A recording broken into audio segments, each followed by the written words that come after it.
স্বাগত জানাচ্ছি ৭১ জার্নালের সঙ্গে আছি আমি মাহবুব হাসান। সংবাদ পর্যালোচনা ভিত্তিক নিয়মিত এই অনুষ্ঠানে আমরা খবরের নানান বিশ্লেষণ করি। পত্রপত্রিকায়, টেলিভিশন, ডিজিটাল মিডিয়া এবং নিউজ পোর্টালে যেসব খবর শিরোনাম হয়ে থাকে তা আমরা জানিয়ে দিই। সেই খবরের সঙ্গে যুক্ত মানুষদের আমরা সংযুক্ত করি আমাদের আলোচনার টেবিলে। আমাদের স্টুডিও এবং অনলাইনে সংযুক্ত থাকা অতিথিরা সেসব খবরের গভীরে ঢোকেন। আজ আমার সঙ্গে আছেন সিনিয়র সাংবাদিক সিরাজুল ইসলাম। সিরাজুল ইসলাম, স্বাগত জানাচ্ছি ৭১ জার্নাল। মূলত খাগড়াছড়িতে যে সহিংসতা, এইটার একটা সবগুলো টেলিভিশন, নিউজ পোর্টাল, সব জায়গায় প্রতিবেদন আছে। আজকে আইএসপিআর একটা বিবৃতি দিয়েছে, সেটা আবার যে যুগ্ম ছাত্র জনতা তারা সেটা প্রত্যাখ্যান করেছে। সব মিলিয়ে এখনও খবরে আছে এটা নিয়ে একটু মন্তব্য শুরুতে আপনার কাছে একটু আশা করব, তারপর আমি দুজন অতিথি যুক্ত করে নেব। ধন্যবাদ ৭১ টেলিভিশনের দর্শক শ্রোতা সবাইকে, শুভেচ্ছাও জানাচ্ছি তাদেরকে। আপনি যে আলোচনাটা তুললেন, এই আলোচনাটা আসলে আপনি যেভাবে বললেন আমি তার চেয়ে আর একটু বাড়িয়ে বলবো মানে বাস্তবতার নিরিখেই বলবো যে আপনি বলছেন যে খবরের ভেতরে আছে এখনো খাগড়াছড়ি প্রসঙ্গ। আসলে খবরের ভেতরে শুধু নেই, এটা যথেষ্ট শক্তিশালীভাবে আছে। ঘটনাটা কোনো সাধারণ কোনো ঘটনা না, কোনো বিচ্ছিন্ন কোনো ঘটনা না, অনেক বড় ঘটনা এবং যা আসলে আমি ব্যক্তিগতভাবে মনে করি যে অনেক বড় পরিকল্পনারও অংশ বটে। সে কারণে এই খাগড়াছড়ি প্রসঙ্গটা যথেষ্ট শক্তিশালীভাবে এখনও গণমাধ্যমে এবং জাতীয় রাজনীতিতে জাতীয় পর্যায়ে অবস্থান করছে রয়েছে। তো এই ঘটনা নিয়ে এরই মধ্যে আমরা দেখেছি যে সেনাবাহিনীর পক্ষ থেকে বিবৃতি দেওয়া হয়েছে এবং সেখানে একদম পরিষ্কারভাবে সাম্প্রদায়িক সহিংসতা বলে উল্লেখ করা হয়েছে। সাম্প্রদায়িক সহিংসতা সামরিক বাহিনী কেন বলেছে আমি ঠিক পরিষ্কার না, বাট এর ভেতরে জড়িত যে সমস্ত ব্যক্তি বা যাদেরকে কেন্দ্র করে এবং যে সমস্ত ঘটনা প্রেক্ষাপটকে কেন্দ্র করে এই নিউজ আবর্তিত হচ্ছে, ঘটনা আবর্তিত হচ্ছে, তার থেকে হয়তো বলাই যেতে পারে সাম্প্রদায়িক সহিংসতার ব্যাপার।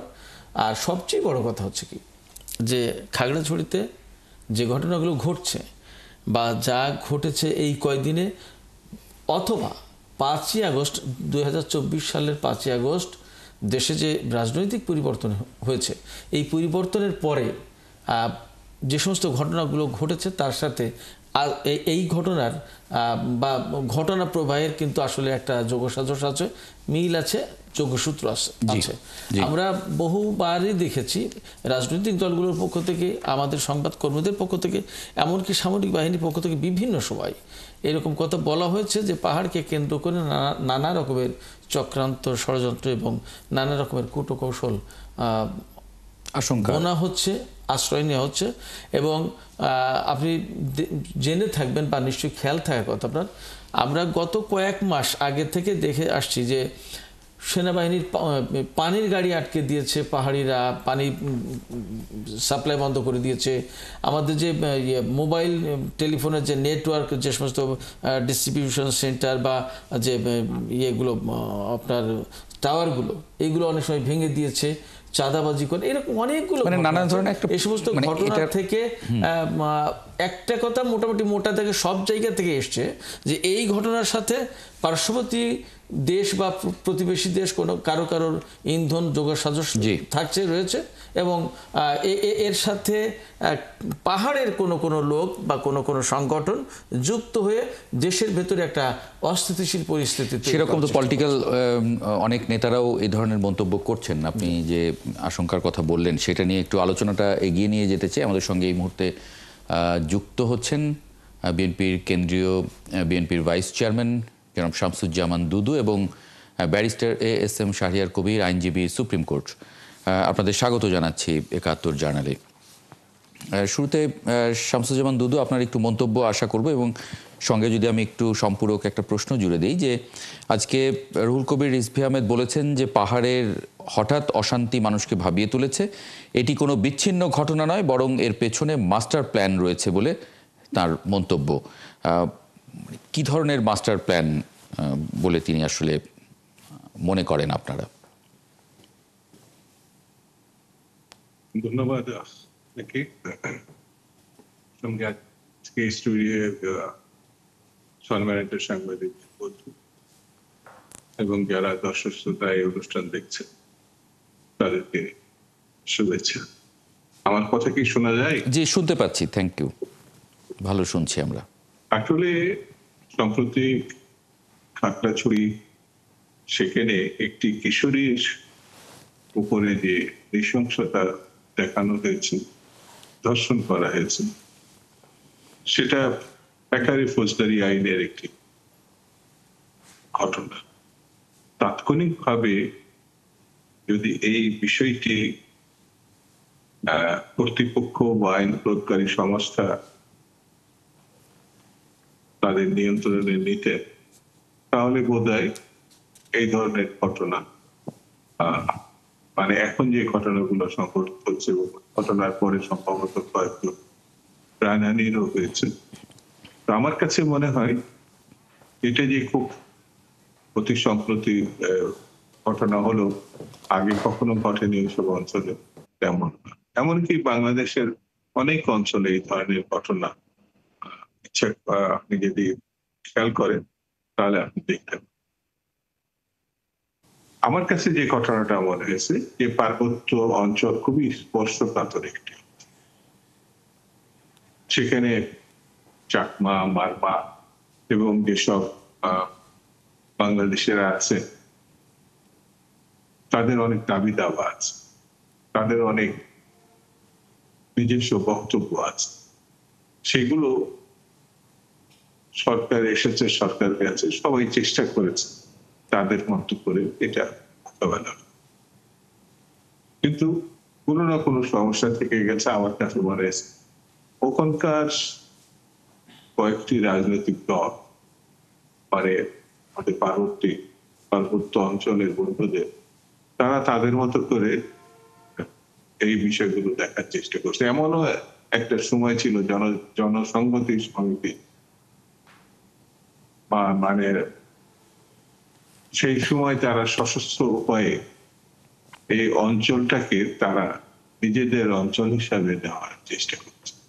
পরবর্তীতে বেগম খালেদা জিয়ার সরকার একটা আলোচনার উদ্যোগ নেয় এবং আরো পরে পরবর্তী সরকার শেখ হাসিনার সময় একটি চুক্তি হয়।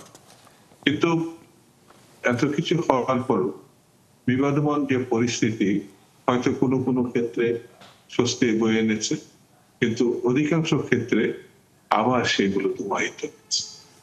তা আমার কাছে মনে হয় যে এর পেছনে শুধু যে পার্বত্য অঞ্চলের বিবর্তমান রাজনৈতিক সংগঠন বা গোষ্ঠী বা মহলেই কাজ করেছে তা না, পার্শ্ববর্তী একটি দেশের নাম কিন্তু সেখানে যুক্ত হচ্ছে। এর সঙ্গে স্থানীয় কিছু এনজিওর কিছু কর্মকাণ্ড নিয়েও আলোচনা হয়েছে।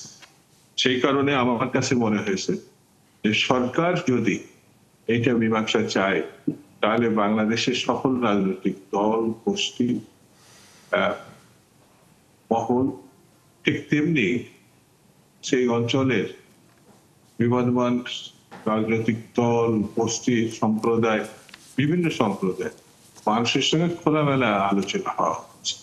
এবং সেটি না হলে পরে যারা সুযোগের সদ্ব্যবহার করতে চান, অর্থাৎ মহল বিশেষ, পার্শ্ববর্তী দেশ, এনজিও, সেটি একটি কঠিন অবস্থা মধ্যে ওই অঞ্চলকে নিয়ে যেতে পারে। অতীতে আমরা এর দৃষ্টান্ত দেখেছি। সেই কারণে আমার কাছে মনে হয় সময়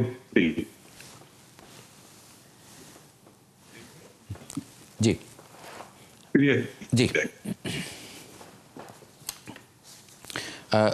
ব্যারিস্টার শাহরিয়ার কবির, মানে এখানে রাজনৈতিক দলগুলির আসলে মানে ভূমিকাটা আপনি কি দেখেন? যেমন শামসুজ্জামান দুদু বলছিলেন যে এটা মানে যেহেতু পাহাড় স্পর্শকাতর এবং সেখানে নানান ধরনের পলিটিক্যাল ডাইমেনশন আছে, পার্শ্ববর্তী দেশের কথা কেউ কেউ বলছেন, এমনকি আজকে স্বরাষ্ট্রমন্ত্রীও বলেছেন।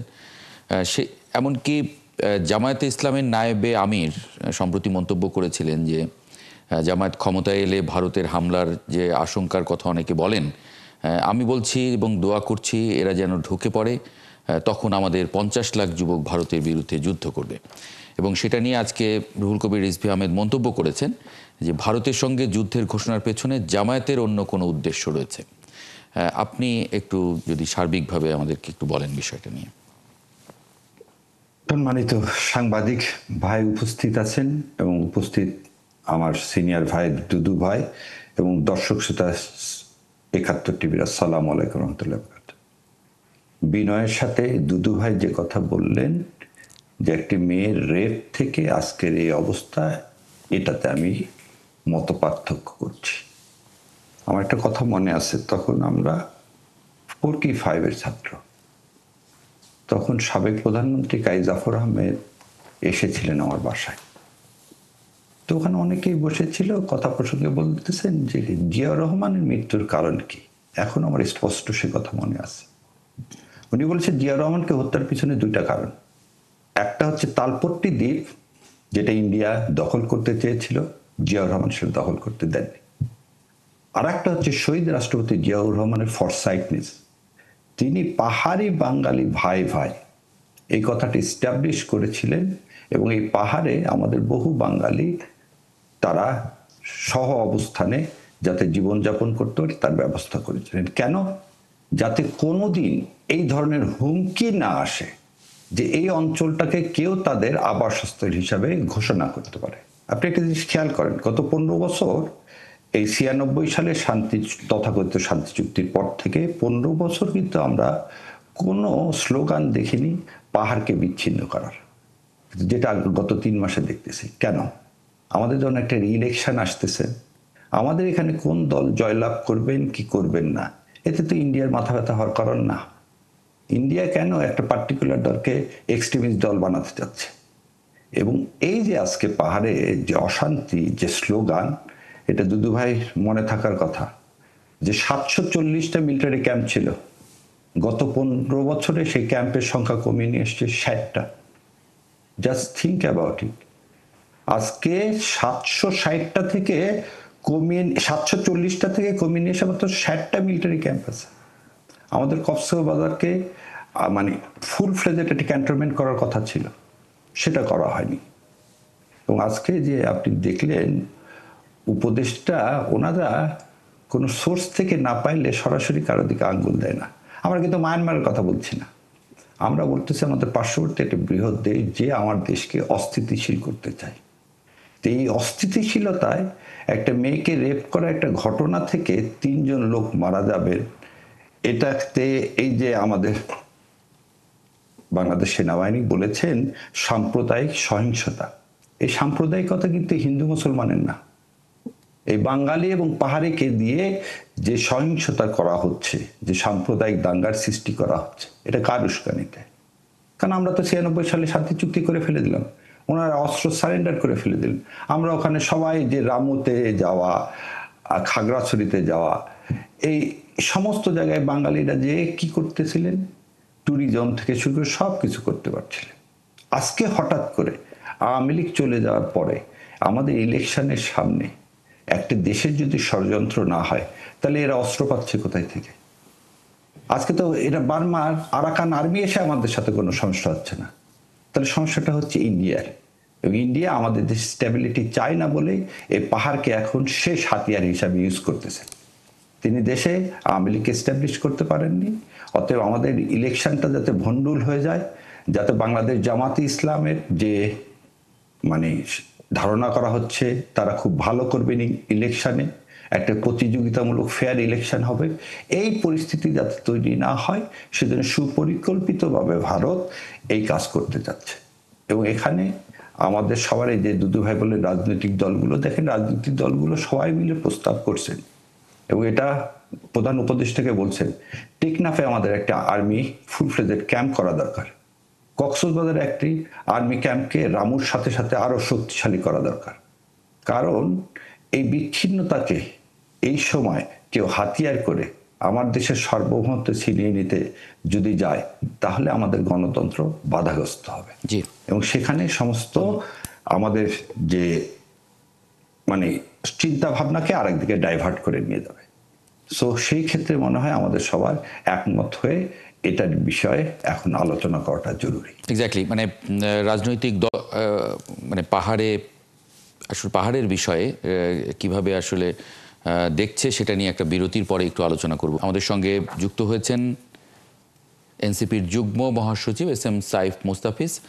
সাইফ মুস্তাফিজ, আপনাকে স্বাগত জানাচ্ছি একাত্তর জার্নালে।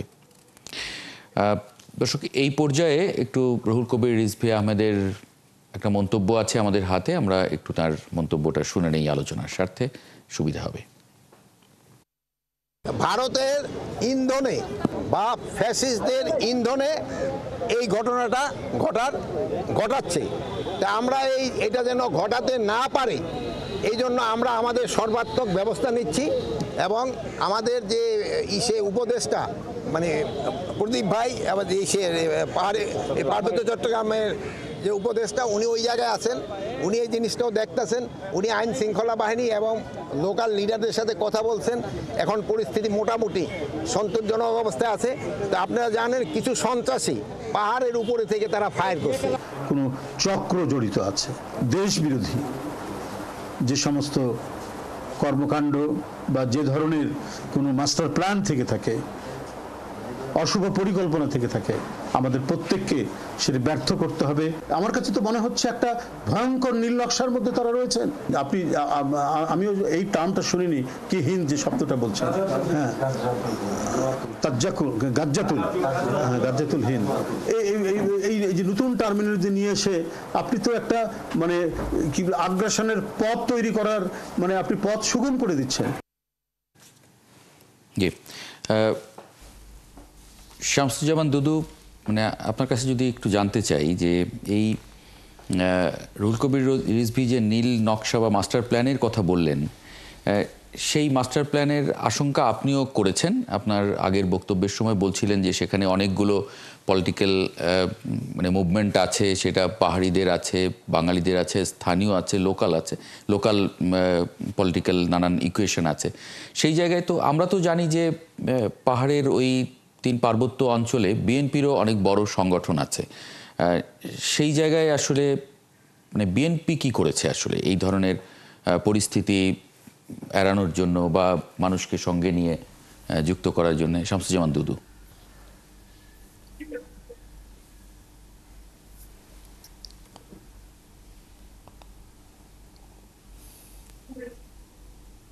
জি, শামসুজ্জামান দুদু, আমাকে শুনতে পাচ্ছেন? হ্যাঁ, এখন শুনতে পাচ্ছি, মাঝে একটু কেটে কেটে গেছে। আপনি সম্ভবত রিজভী সাহেবের বক্তব্যটা উদ্ধৃতি করে একটা কথা বলছেন, ওটা যদি আরেকটু বলেন। যে আমি বলছিলাম যে মানে ওখানে তো আসলে বিএনপিরও একটা বড় সাংগঠনিক তৎপরতা আছে পার্বত্য অঞ্চলে। তো সেই জায়গায় পার্বত্য অঞ্চলের তো নানান ধরনের ইকুয়েশনের কথা আপনি বলছিলেন যে সেখানে আসলে পাহাড়িদের সংগঠন আছে, তাদের অনেকগুলো চাওয়া আছে, দাবি দেওয়া আছে, নানান ইস্যু আছে।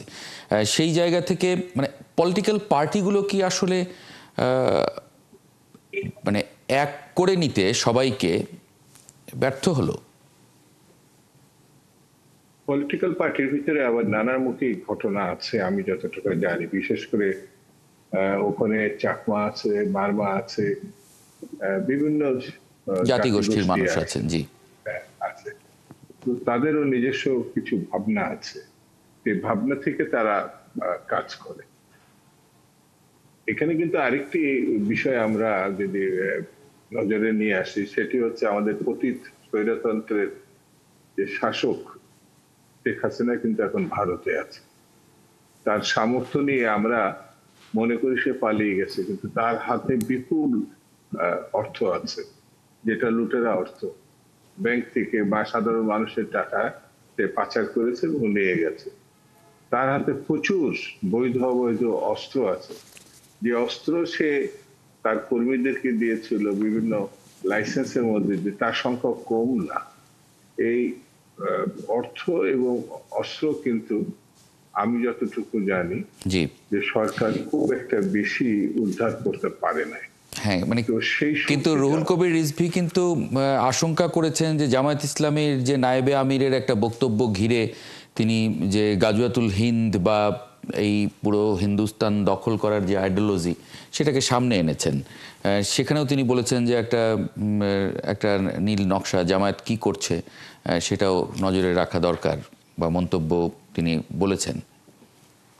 আর রাজনৈতিক দলের নেতা হিসেবে তিনি যেটা মন্তব্য করেছেন, আমি বলবো সেটা সরকার, বর্তমান সরকার, এই অন্তর্বর্তী সরকারে গুরুত্ব সরকারের নিয়ে পুঙ্খানুপুঙ্খ বিচার বিশ্লেষণ করার দরকার। কারণ পার্শ্ববর্তী দেশ তারা কিন্তু আমাদের স্বাধীনতা, সার্বভৌমত্ব বিপন্ন করতে পারে এই ধরনের নানান পদক্ষেপ ইতিমধ্যে নিয়েছেন। যেমন গণঅভ্যুত্থানের স্বৈরতন্ত্রের পতন হলো, তারা কিন্তু এখনো পর্যন্ত সেটি মেনে নিতে পারেনি এবং প্রতি সরকারের প্রধানকে এবং তার অনুচর, সহযোগী, মন্ত্রী, এমপি, সমর্থক, নেতা, তারা কিন্তু তাদের আশ্রয়ে আছে। প্রশ্ন থাকলে যেহেতু এই যে সামগ্রিক বিষয়টা, এই বিষয়টা আমাদেরকে মাথায় নিতে হবে যদি আমরা এই পার্বত্য যে ক্রাইসিস সেটাকে আমরা মোকাবেলা করতে চাই, মীমাংসা করতে চাই। এটা অতীতেও ছিল, হয়তো ভবিষ্যতেও যদি এবারে আমরা যদি সেটা মীমাংসার দিকে নিতে চাই, এই বিষয়গুলো আমাদেরকে ভেবে দেখার অবকাশ আছে বলে আমি। জি, ব্যারিস্টার শাহরিয়ার কবির, মানে পলিটিক্যাল পার্টিগুলো বিশেষ করে মানে পাহাড়ে এই ধরনের সম্প্রীতি তৈরি করতে আসলে ব্যর্থ হলো কিনা? কারণ যে গাজওয়াতুল হিন্দ, এমনকি ধরেন পার্শ্ববর্তী দেশের সঙ্গে মানে একটা পরিস্থিতি তৈরি হওয়া, সেটা নিয়ে যে অভিযোগ রুহুল কবির রিজভী তুলেছেন জামায়াতের বিরুদ্ধে, সেটা নিয়ে আসলে কি মন্তব্য, কি বলবেন আপনি? দেখেন, সবচেয়ে বড় সত্য কথা, ভারত কোনোদিন বাংলাদেশকে বন্ধু ভাবেনি। ভারত একটা দলকে বন্ধু ভাবে। আবার বাংলাদেশের 20 কোটি মানুষকে কোনোদিন ভারত বন্ধু আগেও ভাবেনি, আজও ভাবে না। তারা সবসময় আওয়ামী লীগকে বন্ধু ভাবে। দ্বিতীয় কথা, তারা 71 সালে মুক্তিযুদ্ধের পরই বাংলাদেশকে ভাগ করতে চেয়েছিল বাঙালি জাতীয়তাবাদের ভিত্তিতে, পাহাড় এবং বাঙালিকে, যেটা সেই সময় সন্তুল্লার মা প্রোটেস্ট করেছিল। সেটা আমাদের এই সাংবিধানিক যে গণবিতর্ক আছে সেখানেই আছে।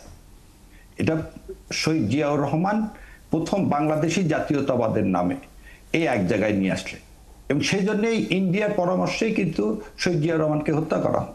আরো একটা জিনিস আপনাকে বলি, 1975 সালের 15 আগস্ট ফারাক্কাবাদে টেস্ট রান করা হয়েছে। এই যে আজকে আওয়ামী লীগ ভাবে ইন্ডিয়া তাদের বন্ধু, যেদিন এই শেখ মুজিবুর রহমান মৃত্যুবরণ করলেন সেদিন ফারাক্কাবাদ প্রথম ওপেন করা হয় টেস্ট রান হিসাবে। সো তারা কোনোদিন আমাদের ভালো চায়নি। আর গাজ্জাতুল হিন্দ যে কথাটা বলা হচ্ছে, শোনেন, ইন্ডিয়া প্রথম দিন থেকেই সেই 71 সাল থেকে আজ পর্যন্ত প্রত্যক্ষ যুদ্ধ করতেছে না, পরোক্ষভাবে আমাদের স্বার্থের এগেনস্টে বাংলাদেশ কোনোদিন স্টেবল হোক, বাংলাদেশ নিজের পায়ে দাঁড়াক, সেটা কোনোদিনই চায়নি। আর নায়েবে আমির সাহেব যেটা বলছেন এটা রূপক অর্থে বলেছেন যে ইন্ডিয়া প্রতিদিন যুদ্ধ করতেছে, 50 লক্ষ কাঁটাতারের বেড়াতে একটা লাশ ঝুলে রাখলো। 71 থেকে আজ পর্যন্ত বাংলাদেশ বিডিআর কোনোদিন এরকম গুলি করে কোনো ইন্ডিয়ান নাগরিককে কোনো কাঁটাতারের বেড়ায় ঝুলিয়ে রাখছে? রাখেনি। নির্মমতা। এটা এই জন্যই রূপক অর্থে উনি বুঝাইছেন যে ইন্ডিয়ার সাথে আমাদের যুদ্ধ করতে হবে, তবে বাংলাদেশ টিকে থাকবে। ইন্ডিয়ার আধিপত্যবাদের বিরুদ্ধে যদি আপনি না যান তাহলে আপনি কোনদিন টিকে থাকবেন না। রিজভী ভাই যে ইন্টারপ্রিটেশনটা করেছেন, হয়তো উনি ওইভাবে ডেটলি এটা দেখেননি। শোনেন, ইন্ডিয়ার পক্ষে যে আপনি কোনদিন বাংলাদেশ সার্বভৌমত্ব রক্ষা করতে পারবেন না, কারণ ইন্ডিয়া আপনার জীবনের শত্রু, ইন্ডিয়া এই দেশের সার্বভৌমত্বের শত্রু। এবং আমি দুদু ভাইয়ের সাথে একমত, তারা সব সময় এই যে হাসিনাকে ওখানে দিচ্ছেন, আওয়ামী লীগের সমস্ত নেতাদেরকে দিচ্ছেন। দেখেন 71 সালে মৌলানা ভাসানী পর্যন্ত যে ইন্ডিয়াতে থাকতে পারেনি না, কিন্তু এই ধরনের মন্তব্য কি মানে পররাষ্ট্র নীতিতে কোনো ধরনের মানে একটা টেনশন তৈরি করবে কিনা? অবশ্যই টেনশন তৈরি করবে, এবং এই টেনশনের জন্য সমস্ত রাজনৈতিক দলগুলোর উচিত প্রধান উপদেষ্টার সাথে বসে আজকে করণীয় ঠিক করা। খালি হাসিনা চলে গেছে বলে আমরা নিরাপত্তা না, আমাদের স্ট্র্যাটেজি ঠিক করতে হবে। এই ভারতের আধিপত্যবাদের বিরুদ্ধে আমাদের স্ট্যান্ডিং কি হওয়া উচিত। আচ্ছা, আমি এখানে একটা প্রশ্ন করতে পারি কিনা? জি প্লিজ। আমি শাহরিয়ার কবির ভাইকে একটা প্রশ্ন করতে চাই, যদি শারীরিক অভিভাবক নিশ্চয়ই করতে পারছেন। জি, শুনতে পাচ্ছেন, একটা প্রশ্ন হচ্ছে যে ছোট্ট জ্ঞানী উত্তর দেব। যে, নায়েব আমির সাহেব নাকি জামাত জি। ইসলামের নায়েব আমির জি, সাহেব জি, যে প্রশ্ন ডক্টর করেছেন, তাহের সাহেব। যে বক্তব্য দিয়েছেন যে জামাত ইসলামের নায়েব আমির বলেছেন যে জামাত ক্ষমতায় গেলে ভারতের হামলার আশঙ্কা আছে। তো সেই ক্ষেত্রে যদি প্রয়োজন হয় তাহলে ভারতের বিরুদ্ধে 50 লাখ যুবক যুদ্ধ করবে। এই বক্তব্যের ভেতর দিয়ে বেসিক্যালি তিনি কি পলিটিক্যাল স্ট্যান্ডবাজি করলেন কিনা সেই প্রশ্ন আমার আছে। এই কারণে আমি কথা বলছি যে এই মুহূর্তে বিএনপি বেশি ভারত বিরোধী নাকি জামাত ভারত বিরোধী বেশি, এর একটা মনে এই একটা প্রচারের বা এই বক্তব্য এই সত্য প্রমাণের একটা মনে হয় পলিটিক্যাল একটা কম্পিটিশন চলছে আমার কাছে মনে হয়। তা সেই জায়গা থেকে পলিটিক্যাল স্ট্যান্ডবাজির অংশ হিসেবে জামাত ইসলাম এই বক্তব্য দিল কিনা সেই প্রশ্ন আমি করছি। আচ্ছা, প্রথম কথা, এই প্রশ্ন আপনি যেটা করেছেন, আপনি অনেক অভিজ্ঞ। স্ট্যান্ডবাজি রাজনীতি বাংলাদেশ জামাত ইসলাম করেন। আর আপনি যেহেতু সাংবাদিক, আপনি দেখেন গত 2 সপ্তাহে শশী থেরু কি স্টেটমেন্ট দিয়েছে। ডাকসু ইলেকশন নিয়ে তাদের গায়ে জ্বলতেছে। আপনি সিংলা যে ফরেন সেক্রেটারি, সে কি স্টেটমেন্ট দিয়েছে, তাদের সমস্ত স্টেটমেন্টের জামাতকে ঘিরে। আর আপনি বলতেছেন বিএনপি এবং জামাত একই স্ট্যান্ডিংয়ে। কি কোথায়? সেটা ফরেন পলিসিতে। কোন ফরেন পলিসিতে? ইন্ডিয়ার এগেনস্টে। সো এখানে বিএনপি বা জামাত কে বেশি এন্টি ইন্ডিয়ান এটা দেখানোর আমাদের জায়গা নাই। কারণ এই জুলাই বিপ্লবটাই হয়েছে ভারতের আধিপত্যবাদের বিরুদ্ধে, এটা আপনি ভুলে গেলে চলবে না। এবং আমরা পরীক্ষিত, আমরা সেই 71 সালের পর থেকে আজ পর্যন্ত পরীক্ষা দিয়ে আসতেছি, প্রতিদিনই পরীক্ষা দিয়ে আসতেছি। সো নতুন করে দেখানোর কিছু নাই যে আমরা ভারতের বিপক্ষে আছি অতএব আমার 2টা ভোট বেশি দাও। না, একদিকে কেউ বলতেছে আমরা আওয়ামী লীগের ভোট চাই, তাহলে তো আমরা ভারতের পক্ষে কথা বলবো। স্ট্যান্ডবাজি তো এখানে করার কোনো কারণই নেই। আবার আর একদিকে বলতেছেন আপনার স্ট্যান্ডবাজি। কোনটা ঠিক আপনাদেরকে নির্ধারণ করতে হবে। সবচেয়ে বড় কথা যে আপনি আল্লাহর আইনকে যদি এই দেশে জমিনে কায়েম করতে চান, ভারত আপনার শত্রু এবং ভারত কোনোদিন আপনাকে করতে দিবে না। এবং এটা না, উনি আবার একটু বলেছেন যে উনি একটু বলেছেন যে 50 লাখ যুবকের মানে 25 লাখ একটা রূপক অর্থে প্রথমেই বলে নিলাম যে না, কিন্তু তিনি সংখ্যা বলেছেন যে 25 লাখ গেরিলা যুদ্ধ করবে, 25 লাখ সম্মুখ যুদ্ধ করবে। হ্যাঁ, এটাই বলছেন, গেরিলা যুদ্ধ করবে। হ্যাঁ, এখন মানে গেরিলা যুদ্ধ করতে গেলে তো ট্রেনিং লাগে। এগুলোকে ট্রেনিং কি মানে আমাদের কারোই ট্রেনিং ছিল না, আমাদের কারোই ট্রেনিং ছিল না 71 আমরা কি গেরিলা যুদ্ধ করেছি। আর একটা জিনিস উনি ওই রূপকেই বলছেন যে তাহলে আমাদেরকে প্রকৃত মুক্তিযোদ্ধা হিসাবে ঘোষণা করবে যেদিন আমরা ইন্ডিয়ার সাথে যুদ্ধ করতে পারবো। আবার বোধেন এটা একটা রূপক অর্থে ভারতীয় আধিপত্যবাদের বিরুদ্ধে যেই যুদ্ধ করবে সেই প্রকৃত মুক্তিযোদ্ধা, সেটাই তিনি বুঝিয়েছেন। একে অন্যভাবে ইন্টারপ্রিটেশন করার কোনো সুযোগ নাই। স্ট্যান্ডবাজি বাংলাদেশ জামাত ইসলাম করেন। আমি এই বিষয়টা নিয়ে আরেকটু বলতে চাই যে যতই রূপক অর্থে বলুক, এখন যেমন আপনাকে ব্যাখ্যা দিতে হচ্ছে এটা রূপক অর্থে, কিন্তু বেসিক্যালি এইটা কি টোটাল মানে আমাদের ইন্টারন্যাশনাল ওয়ার্ল্ডে এটা কোনভাবে যাবে মেসেজটা, সেটাও কি ভাববার বিষয় নয়? ভারতের বিরুদ্ধে আপনাদের অবস্থান থাকবে, ভারতের আমি আরেকটু বলি, ভারতের বিরুদ্ধে আপনাদের অবস্থান থাকবে, সেটা আপনাদের ব্যক্তিগত ব্যাপার, দলীয় ব্যাপার, সেটা তো থাকলো। কিন্তু সামগ্রিকভাবে যেমন আজকে বা কালকে, গতকালকে মনে হয় ইউরোপীয় ইউনিয়নের পক্ষ থেকে বলা হয়েছে জামাত যদি ক্ষমতায় যায় তাহলে তাদের কর্মসূচি কীরকম থাকবে, তাদের অবস্থান কি, অনেক কিছু জানতে চেয়েছে। তার মানে ক্ষমতায় জামাত যদি নাও যেতে পারে তাহলেও ক্ষমতার খুব কাছাকাছি থাকবে, অন্তত এইরকম একটা অবস্থান বোঝা যাচ্ছে। তো সেই জায়গা থেকে জামাতের মতো একটা বৃহত্তর সংগঠন এবং তার একজন খুবই দায়িত্বশীল, গুরুত্বপূর্ণ দায়িত্বশীল পর্যায়ের একজন নেতার পক্ষ থেকে যখন একদম মানে ডিস্টিংগুইশ করে আলাদা করে বলা হয় যে 25 লাখ এই কাজ করবে আর 25 লাখ এই কাজ করবে, তখন আপনি যদিও 71 জার্নালে এখন রূপক করতে বলতে পারছেন, কিন্তু সমগ্র বিশ্বের কাছে তো আপনি এই ব্যাখ্যা দিতে পারবেন না বা দিতে পারছেন না। বাট কোন ধরনের মেসেজ গেল সেটাও একটা প্রশ্ন থাকে। কিন্তু না, মেসেজটা গেল, আপনি কিন্তু এটাকে একটা জিনিস দেখেন, আপনি আবার এই 36শে জুলাই বা 5ই আগস্ট এই অভ্যুত্থান কিন্তু ভারতের আধিপত্যবাদের বিরুদ্ধে। এবং আরেকটা জিনিস বললেন আপনি ব্যক্তিগত, এখানে ব্যক্তিগত হওয়ার কোনো সুযোগ নেই। একটা দলের ক্ষেত্রে যখন স্টেটমেন্ট দেওয়া হয়, সারা পৃথিবীর কাছে আমরা স্টেটমেন্ট দিছি, বাংলাদেশের সার্বভৌমত্ব যদি রক্ষা করতে হয় তাহলে আমাদেরকে ভারতের আধিপত্যবাদের বিরুদ্ধে থাকতে হবে। এই স্টেটমেন্ট দেওয়ার পিছনে একটা কারণ আছে। আমাদের গত 15 বছরে সেনাবাহিনীকে কি করা হয়েছে? সীমিত করা হয়েছে। আমাদের সেনাবাহিনীর অস্ত্র কেনা হয়নি, আমাদের উইপেন্স কেনা হয়নি, আমাদের আর্মস কেনা হয়নি। আপনি একটা জিনিস বলি, আপনাকে একটা উদাহরণ দিই। বরিশালে আপনি ক্যান্টনমেন্ট করছেন, সেই ক্যান্টনমেন্টে ট্যাঙ্ক যেতে পারবে না, মাটির এই অবস্থা। বরিশালে আপনি পায়রা নদীর পাশে একটা ট্যাঙ্ক ক্যান্টনমেন্ট করলেন, সেখানে কোনো ট্যাঙ্ক যেতে পারবে না। বরিশালে পায়রা নদীর পাশে আপনি কেন ক্যান্টনমেন্ট করলেন? এই যে শো অফ করে দেশের পররাষ্ট্র বলতেছে প্রতিরক্ষা ব্যবস্থাটাকে উইক করলেন, আমরা সারা পৃথিবীর কাছে বললাম যে এই গাজ্জাতুল হিন্দের সম্ভাবনা আছে, ভারত যে কোনো মুহূর্তে আমাকে আক্রমণ করতে পারে, আমার কিছু নাই, আমার গেরিলা যুদ্ধ করা ছাড়া কোনো উপায় নেই। অতএব আমাদেরকে সামরিকভাবে শক্তিশালী হতে হবে, যাতে আমরা ইন্ডিয়ার প্রতিরোধ করতে পারি, ভারতীয় সাম্রাজ্যবাদের বিরুদ্ধে আমরা দাঁড়াতে পারি। আমি ছোট্ট একটা প্রশ্ন করতে চাই, যদি আবার আপনার সময় ঘিরে আমি না, ঠিক আছে, একটা প্রশ্ন করতে চাই শাহরিয়ার কবির ভাই, আপনার কাছে এই প্রশ্নটা আপনার কাছেই মূলত। দুদু ভাই যদি বলতে চান দুদু ভাই বলতে পারেন, বাট আপনার কাছে প্রথম প্রশ্ন, যেহেতু আপনি খুব জোরালোভাবে বলছেন যে ভারতীয় আধিপত্যবাদের বিরুদ্ধে 36 জুলাই বা 5ই আগস্ট হয়েছে, যদি তাই হয় তাহলে তার পরবর্তীতে বাংলাদেশের মানুষের প্রত্যাশা ছিল যে এইরকম একটা অবস্থান থাকুক যেখান থেকে ভারতীয় আধিপত্যবাদ মোকাবেলা করা হবে এবং দেশ গঠনের জন্য সম্মিলিতভাবে আপনারা কাজ করবেন। কিন্তু আমরা দেখতে পাচ্ছি যে বিগত 15-16 বছর আওয়ামী লীগের আমলে এক ধরনের রাজনৈতিক ডিভিশন ছিল, Awami League versus rest of the political party. কিন্তু এখন দেখা যাচ্ছে যে মোটামুটিভাবে মারাত্মকভাবে একটা বিভেদ বিভাজন তৈরি হয়েছে, বিশেষ করে জামাত এবং বিএনপির ভেতরে, যেখানে আপনাদের ঐক্যবদ্ধ অবস্থানে থেকে ভারতীয় আধিপত্যবাদ মোকাবেলার কথা ছিল বা দরকার ছিল, সেই জায়গায় আপনাদের ভেতরে আমরা পরিষ্কারভাবে দেখতে পাচ্ছি মারাত্মকভাবে বিভেদ বিভাজন। সেক্ষেত্রে আপনাদের ওই অবস্থান, ওই কথা, ওই চেতনার সাথে কি এখনকার কর্মকাণ্ড তৎপরতা কি মেলে, সাদৃশ্যপূর্ণ? আপনার এই কথাতে বিনয়ের সাথে এটা বলবো, এটা হচ্ছে ভ্রান্ত ধারণা।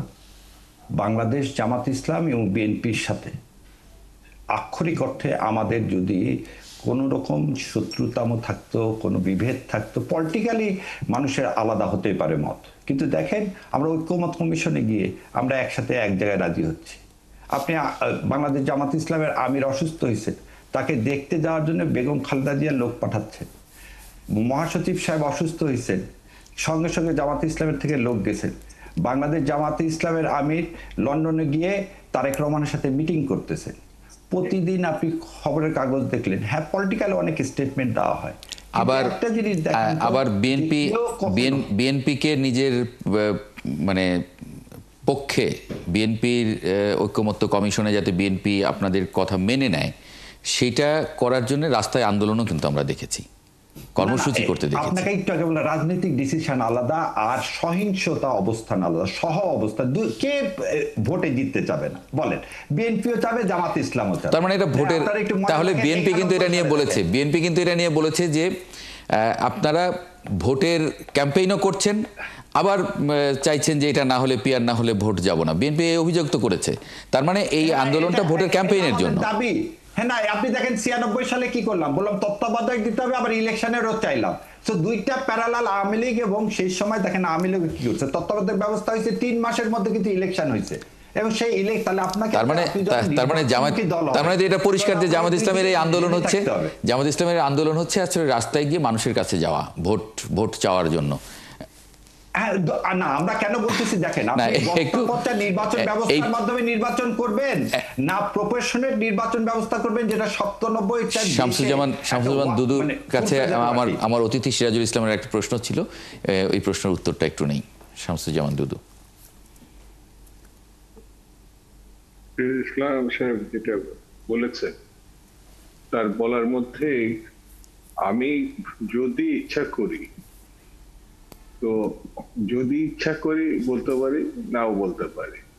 উনি মুখ্যত আমাদের ব্যারিস্টার সাহেব লক্ষ্য করে এই প্রশ্নটা করি।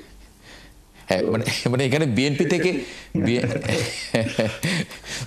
দুধ ভাই আসলে আপনি কিছু বলতে চান কিনা? কারণ আমার এই যে ঐক্যের যে ব্যাপারটা, ভঙ্গিটা, এটা যদি মানে মার্জিত হয়, তীক্ষ্ণ হয়, তাহলে তো সেটা যে কেউ গ্রহণ করবে।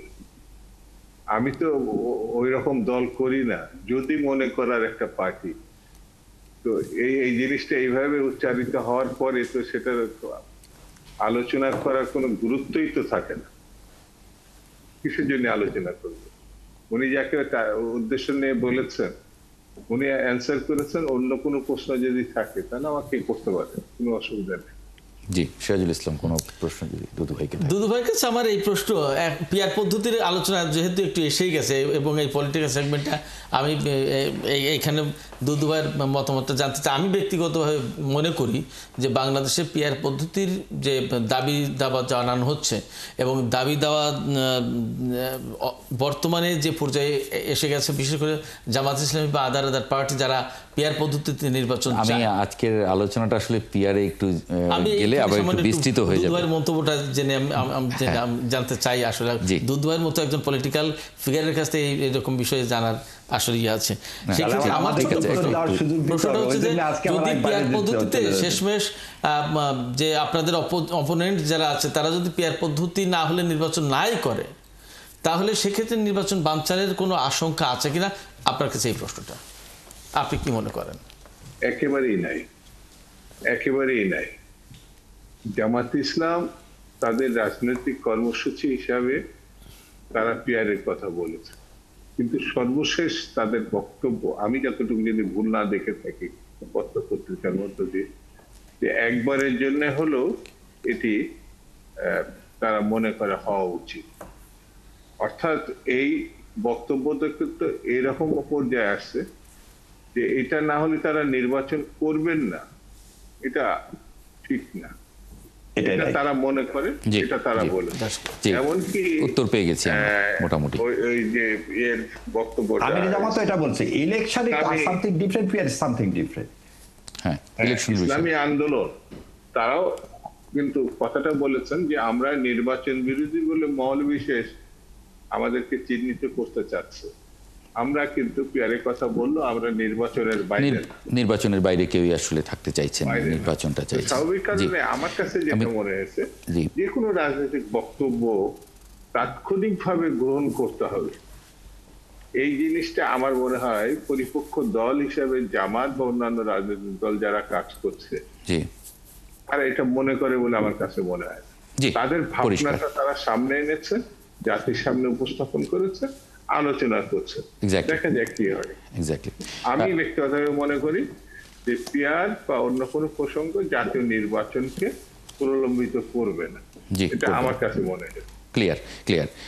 সৈয়দ এস এম সাইফ মোস্তাফিজ, আপনার কাছে একটু জানতে চাই যে এনসিপির একজন সিনিয়র নেতা আজকে খাগড়াছড়ির ঘটনায় নীরবতার অভিযোগ তুলেছেন এনসিপির বিরুদ্ধে এবং তিনি পদত্যাগ করেছেন।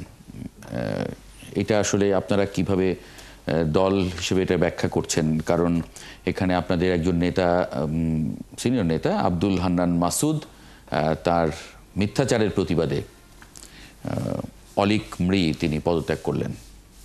এরপরে আসলে দলীয় অবস্থান কি? প্রথমে আপনাদেরকে ধন্যবাদ জানাচ্ছি, সালাম জানাচ্ছি এবং হিন্দু ধর্মাবলম্বী ভাই বোনদের শারদীয় শুভেচ্ছা জানিয়ে আমার বক্তব্য শুরু করছি। দেখুন, বর্তমানে যে প্রেক্ষাপটটি তৈরি হয়েছে এটি একটা মানে ক্রাইসিস মোমেন্ট যাচ্ছে এবং খুবই সেন্সিটিভ একটা ইস্যু, কারণ দুই পক্ষেরই দুই রকম ইনফরমেশন আসছে। কোনো এক্সাক্ট ইনফরমেশন কিন্তু এখন আমরা পাইনি। আর জাতীয় নাগরিক পার্টি এনসিপিতে এখানে বহু রকমের মানুষের সমন্বয় ঘটেছে, বহু মানুষের মতের চিন্তার একটা খোরাকের জায়গা এবং রাজনীতির জায়গাটা এনসিপি। তো সেই জায়গা থেকে আমাদের ভিন্ন জাতিগোষ্ঠীর যে ভাই বোনেরা আছেন তাদের কে রিপ্রেজেন্ট করছে এরকম একজন নেতা কিছুটা মনোক্ষুণ্ণ হয়ে তার এই সিদ্ধান্ত হয়তো তিনি নিয়েছেন। এ ব্যাপারে আমরা আসলে আমাদের দল থেকে কাজ করছি এবং হান্নান মাসুদের যে বক্তব্যটি এসছে সেটা কিন্তু তিনি তাৎক্ষণিকভাবেই সেটির জন্য ক্ষমা চেয়েছেন এবং তার বক্তব্যটি যে ভুলভাবে এসছে বা স্লিপ অফ টাং হিসেবে তার সমাবেশে এই কথাটি এসছে, উনি সেটি ক্লিয়ার করেছেন। তো দলীয় জায়গা থেকে আমাদের জায়গাটা হচ্ছে যে বর্তমানে যেহেতু এই ইস্যুটা নিয়ে আসলে কাজ হচ্ছে এবং এখনো ক্লিয়ার করে কেউই বলতে পারছে না যে আসলে কোন পক্ষের থেকে কি এসছে, তো এই জন্য এখনো দলীয় ভাবে যে আমাদের যে একটা স্ট্যান্ড নেয়া সেটা আমরা এখনো জানাতে পারিনি। তবে পাহাড়ে প্রথম থেকেই আমরা দেখে আসছি স্বাধীনতার আগ থেকে বা পরবর্তী সময়ে, আমার পূর্বের আলোচকরা কিন্তু আলোচনা করলেন যে বিভিন্নভাবে পাহাড়কে ব্যবহার করে বিভিন্ন রাজনৈতিক দল, বিভিন্ন দেশ, এজেন্সি একটা অস্থিরতা তৈরি করার চেষ্টা করে। তো সেই চেষ্টাটা যেন না হয় বারবার, সেটার জন্য বর্তমানে যে সরকার আসলে কাজ করছেন তাদের আরো বেশি কনসার্ন এবং আরো বেশি সতর্ক থাকতে হবে। এবং যেসব রাজনৈতিক দলগুলো আছে, স্পেশালি জামাতে ইসলামী, বিএনপি, এনসিপি বা অন্যান্য যেসব রাজনৈতিক দলগুলো আছে না কেন, তাদেরকেও সতর্ক থাকতে হবে। আমাদের মনে রাখতে হবে 53 বছরে না, আপনারা সতর্ক থাকলেন, কিন্তু মানে নীরবতার যে অভিযোগ তিনি তুলেছেন, আপনারা কেন নীরব ছিলেন আসলে এই ঘটনা? না, সেটা তো আমরা বললামই যে এই ঘটনাটা তো এখনো পুরোপুরি মানে ক্লিয়ারলি আসেনি। গভর্নমেন্ট থেকে বলা হয়েছে যে এই ঘটনার পেছনে ফ্যাসিস্টদের একরকম যোগসাজশ আছে, কিন্তু একরকম 5 দিন ধরে আমাদের যারা মানে এটা কি একটা আছে, যে 5 দিন ধরে একটা ঘটনা ঘটছে, একটা জায়গায় উত্তেজনা চলছে, সেখানে মানে একটা দলের থেকে কোনো বক্তব্য, মুভমেন্ট, এগুলি মানে আশা করা যেত কিনা? ডেফিনেটলি আশা করি। আমি যে বেশ কয়েকবার বললাম যে বেশ সেন্সিটিভ ইস্যু। এখন ধরেন যে দুই পক্ষের মানুষেরই কিন্তু দুই রকম কথা আছে। আমরা বারবার বলি যে পাহাড়ে কোনো রকম সহিংসতা আমরা চাই না, আবার পাহাড়কে কেন্দ্র করে কোনো রকম রাজনৈতিক কূটকৌশল করা হবে সেটাও আমরা চাই না। তো আমরা আসলে অপেক্ষা করছি যে এই ঘটনাটি পূর্ণভাবে জেনে আসলে আমরা আমাদের স্ট্যান্ডটা নেওয়ার জন্য। তবে সামগ্রিকভাবে আমাদের তো দলীয় জায়গা থেকে বলেন বা ব্যক্তির রাজনীতির জায়গা থেকে আমাদের স্ট্যান্ড কোন রকম সহিংসতার, সকল প্রকার সহিংসতার বিপক্ষে। আমরা চাই যে শান্তিপ্রিয়, মানে শান্তশিষ্টভাবে আমাদের দেশটা যেন পরিচালিত হয় এবং সরকার যেন সেভাবেই মানে পরিচালিত করতে পারে। মানে অলিক মৃ যে অভিযোগটা করলেন, মানে আপনারা আসলে এখন ওনার ব্যাপারটা হয়েছে যে উনি তাৎক্ষণিক অনেক রকম অ্যাকশন চাচ্ছেন, যেটা একটা রাজনৈতিক দল থেকে আসলে স্বাভাবিকভাবেই পুরো ঘটনাটি বিচার বিশ্লেষণ করে যেভাবে স্ট্যান্ড নিতে হয় সেই জায়গাটা তো না করে সম্ভব না। এখন ওনার সেন্টিমেন্ট, ইমোশন, আমরা সেটাকে অবশ্যই সম্মান করি এবং সেই জায়গা থেকে তাৎক্ষণিকভাবে তার এই প্রতিক্রিয়াটি এসছে। এবং আমি আরেকটা যেটা মানে বিষয় উল্লেখ করতে চাচ্ছিলাম যে আমাদের যে পররাষ্ট্রনীতি, সেখানে আমরা বিএনপি, জামাতে ইসলামী বা আওয়ামী লীগকে কখনোই আসলে মানে পরিকল্পিত ভাবে পররাষ্ট্রনীতিতে আমরা দেখিনি। তারা সবসময় দেখা গিয়েছে যে কোনো না কোনো রাষ্ট্রের উপরে একরকম বন্ধুত্বপূর্ণ বা একরকম নির্ভরশীলতার রাজনীতি করেছে। অথবা এখন জামাত ইসলামের তাহের সাহেব যেরকম মন্তব্য করলেন যে ৭১-এর প্রশ্নকে টেনে বা যেভাবে আর এক রকম ইস্যু তৈরি করতে যাচ্ছে, সেগুলো থেকে আমার মনে হয় যে বের হয়ে আসা উচিত। ৭১ প্রশ্নটা তাদের ক্লিয়ার করে রাজনীতি করা উচিত এবং সেখানে কোন রকম ভাবে যদি আসলে ভারতকে ইউজ করে যে তাদের সেই সময়কার ভূমিকা লেজিটিমেট করা হয়, সেটাও দুঃখজনক।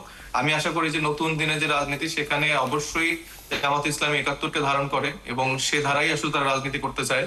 এবং বর্তমানে আসলে আমাদের পররাষ্ট্রনীতি হতে হবে চোখে চোখ রেখে আমাদের স্বার্থ সংশ্লিষ্ট ভাবে।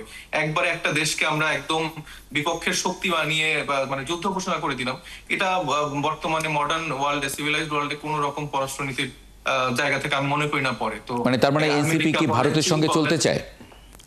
আমেরিকা, চীন, ভারত, আমরা প্রত্যেকটা দেশের সাথেই তো একটা ভালো আন্ডারস্ট্যান্ডিং নিয়ে চলতে হবে। আমাদের স্বার্থ সংশ্লিষ্ট ব্যাপারগুলোতে দেশের স্বার্থ সংশ্লিষ্ট হবে, সেই বিষয়গুলোতে আমাদের তো আগানো উচিত। একবারে আমাদের চারপাশের দেশগুলোকে যদি শত্রু বানিয়ে আমরা যুদ্ধ ঘোষণা করে দিই, তাহলে তো এটা সামনের দিন আমাদের জন্য। কিন্তু জুলাই আন্দোলন তো ভারতীয় আধিপত্যবাদের বিরুদ্ধে হয়েছে বলে আপনারা বলেছিলেন। আমরা তো বারবার বলছি যে ভারতীয় আধিপত্যবাদের বিরুদ্ধে আমাদের যুদ্ধ ঘোষণা হয়েছে, কিন্তু ভারতের বিরুদ্ধে তো আমাদের যুদ্ধ ঘোষণা হয়নি।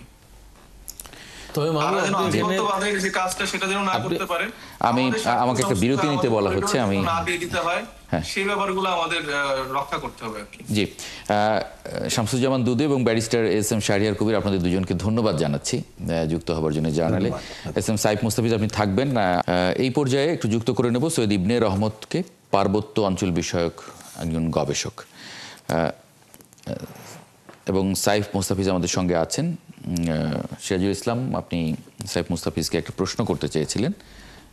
আমি ঠিক প্রশ্ন করতে চাইনি, আমি বরং এক ধরনের সাপোর্টিভ একটা বক্তব্য দিতে চেয়েছিলাম। আমার কাছে মনে হয়েছে অলিক মৃর যে পদত্যাগের ঘটনা, এই ঘটনার সাথে হয়তো অনেকগুলো বিষয় থাকতে পারে, বাট যে বক্তব্য দিয়ে তিনি পদত্যাগ করলেন যে তার তো দলের অবস্থান থাকে না, সেখানে রাজনীতি করার মতো অবস্থান থাকে না, এটা একটা ব্যাখ্যা হতে পারে। বা হান্নান মাসুদ যা বলেছেন তা হয়তো অর্ধ সত্য বা অনেকটা সত্য অথবা মিথ্যা ইত্যাদি ইত্যাদি। তিনি একরকম প্রতিবাদ জানিয়ে পদত্যাগ করলেন। ফ্যাক্ট হচ্ছে, আমি যদি প্রশ্ন করি যে ওয়ালিদ মিরি তার পলিটিক্স থাকে না বলে তিনি পদত্যাগ করলেন, তাহলে আমাদের কিন্তু একজন পার্বত্য বিষয়ক উপদেষ্টা আছে, তো সুপ্রদীপ চাকমা, তিনি কিন্তু পদত্যাগ করেননি, তিনি সরকারে আছেন। অর্থাৎ ওয়ালিদ মিরির চেয়েও কিন্তু বড় দায়িত্ব না, উনি পদত্যাগ করবেন কেন? মানে পদত্যাগ তো করবেন আমার দলের একজন, সে না আমার অঞ্চলে ঘটে যাওয়া একটা ঘটনাকে এখানে যে কথা বলতে চাই, তিনি ভুয়া বলছেন, মিথ্যা বলছেন। হয়তো ওই অংশটা এক বিতর্কিত ব্যাপার, এটা ঠিক আছে, কিন্তু আর একটা অংশ তো ইম্পর্টেন্ট। সেনাবাহিনীর গাড়িতে সেনাবাহিনীর উপরে যে হামলা হয়েছে, এটা তো ট্রু, এটা বাস্তবতা। এবং আরও বাস্তবতা হচ্ছে যে এই ধর্ষণের ঘটনাকে কেন্দ্র করে আমরা এই ধর্ষণের ঘটনাটা বা সাম্প্রতিক ঘটনাটা কখন, যখন আমাদের সামনে জাতীয় নির্বাচনের একটা প্রশ্ন এবং অত্যন্ত গুরুত্বপূর্ণ, না যেটাই হোক ওটাও গুরুত্বপূর্ণ, একটা ধর্ষণের মতো ঘটনা ঘটে গেছে, একটা গণধর্ষণের মতো ঘটনা ঘটে গেছে, সেটা কিন্তু কম গুরুত্বপূর্ণ নয়। না, এই জায়গায় আমাদের সরকারের, সামরিক বাহিনীর, পুলিশের বা সামগ্রিকভাবে প্রশাসনের কিন্তু ভূমিকাটা দেখার প্রশ্ন ছিল।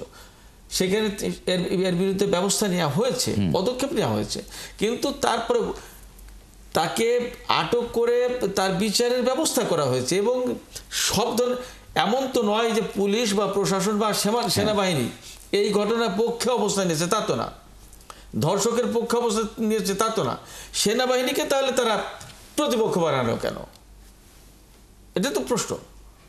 ওয়ালিদ মিরি তো এর প্রশ্নও তো করতে পারতো তাদেরকে, যে তোমরা সেনাবাহিনীকে তোমরা প্রতিপক্ষ বানালে কেন?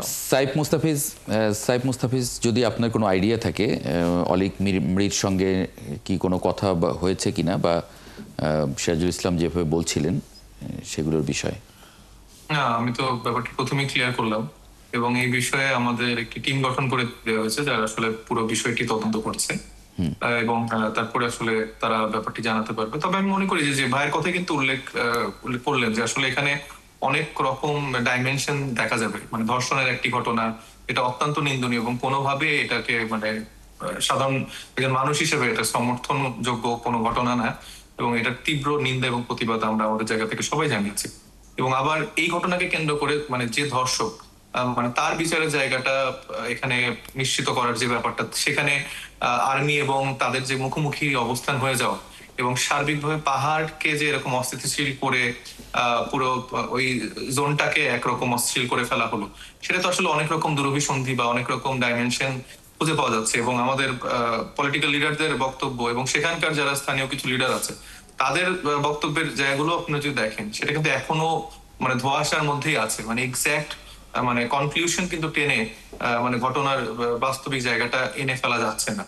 তো আমাদের দলের যিনি আছেন ওনার জায়গাটা নিয়ে আমি বললাম যে এটা তার জায়গাটা সে হয়তো ফিল করেছে যে আসলে দলের জায়গা থেকে হয়তো স্ট্যান্ড নেওয়া হয়নি। কিন্তু আমি মনে করি যে একটা রাজনৈতিক দল হুট করেই মানে একটা ইমোশনাল জায়গায় বা ইম্পালসিভ ভাবে কোনো ডিসিশন বা কোনো একটা স্ট্যান্ড নিয়ে ফেলতে পারে না।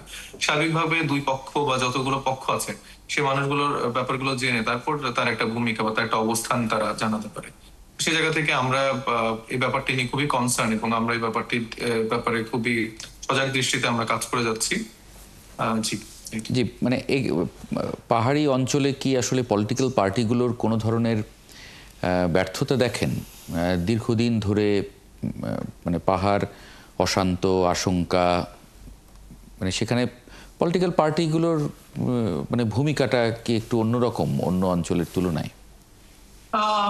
হ্যাঁ, মানে টু সাম এক্সটেন্ট এটা ট্রু যে আসলে পলিটিক্যাল পার্টির জায়গা থেকে পাহাড়ের যেই পলিটিক্স বা সেই জায়গাটায় যেভাবে আসলে জায়গাটা তৈরি হওয়ার কথা ছিল সেটা কিন্তু কখনোই হয়নি। আমরা দেখেছি যে আওয়ামী লীগ সরকার যখন ছিল বা বিএনপি সরকার ছিল যখন, তারা কখনোই আসলে পরিস্থিতি সেভাবে আসলে নিয়ন্ত্রণ করা বা তাদের সাথে আসলে ব্যাপারটা আসলে তো নিয়ন্ত্রণ করা খারাপ, মানে রং টার্ম হবে। মানে আমি যদি রাজনীতি করতে চাই সেই মানুষের, সেই অঞ্চলের মানুষের স্বার্থ রক্ষা করে আসলে আমার রাজনীতিটা যেভাবে করা উচিত ছিল, তার যে আমার মনে হয়েছে আমাদের রাজনৈতিক দলগুলো বরঞ্চ সেখানে একটা প্রভাব বিস্তারের রাজনীতি করতে চেয়েছে। এবং সেখানে সেই জাতিগোষ্ঠী বা সেই জাতিসত্তার যে মানুষগুলো আছে তাদেরকে যেভাবে এম্পাওয়ার্ড করা দরকার ছিল, তাদেরকে যেভাবে ন্যাশনালি তুলে আনার উচিত ছিল, সেটা আমরা করতে পারিনি। বরঞ্চ বাইরে থেকে অনেক মানুষ ইন্টারফেয়ার করতে নিয়েছে, পাহাড়ে হয়তো বা গিয়ে তারা রাজনীতির ওই বলয়টা গড়ে তুলেছে বা একটা সাংস্কৃতিক নতুন একটা কালচার তাদের মধ্যে দিতে চেয়েছে। রাদার সেখানে যেই সাংস্কৃতিক বলয়টা বা তাদের যেটা আলাদা একটা কালচার ছিল, সেই জায়গাটাকে সমুন্নত রেখে আলাদা একটা পলিটিক্স এখানে এস্টাবলিশ করা দরকার ছিল।